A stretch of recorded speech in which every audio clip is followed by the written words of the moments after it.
మంచిర్యాల జిల్లా దండేపల్లి మండలం Tallapeta forest range అధికారుల ఆధ్వర్యంలో ప్రపంచ పర్యావరణ దినోత్సవం సందర్భంగా మహమ్మదాబాద్ బీట్లో ప్లాస్టిక్ వ్యర్థాల వల్ల కలిగే అనర్థాలను వివరిస్తూ తాళ్లపేట వరకు ర్యాలీగా వెళ్లిన అధికారులు తాళ్లపేట స్టేజ్ వద్ద పర్యావరణ ఆవశ్యకతను ప్రజలకు వివరించారు. అటవీశాఖ కార్యాలయం ఆవరణలో మొక్కలు నాటారు. ఈ సందర్భంగా నాయకులు అధికారులు మాట్లాడుతూ ప్రతి ఒక్కరూ పర్యావరణం పట్ల బాధ్యతగా నడుచుకుంటూ మొక్కలు నాటి వాటి సంరక్షణకు బాధ్యత వహించాలని అన్నారు. చిన్నప్పుడు ఇంత ఎండలు లేవు. ఇలా 45 డిగ్రీస్ నుంచి 52 ఢిల్లీలో 52 డిగ్రీస్ సెల్సియస్ నమోదైంది.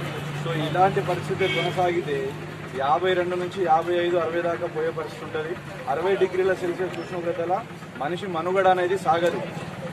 ఎక్కడికక్కడ మంటలు వేస్తాయి, బైక్ నడిచినా మంటలు వేస్తుంది, ఇంట్లో ఫ్యాన్ తిరిగినా మంటలు వేస్తుంది, పవర్ కన్జంప్షన్ కంప్లీట్గా పడిపోతుంది. కాబట్టి ఇప్పుడున్న పరిస్థితులలో భారతదేశంలో 5 కోట్ల మొక్కల ఆవశ్యకత ఎంతైనా ఉంది. సో మా తరఫున మేము మిమ్మల్ని కోరుకునేది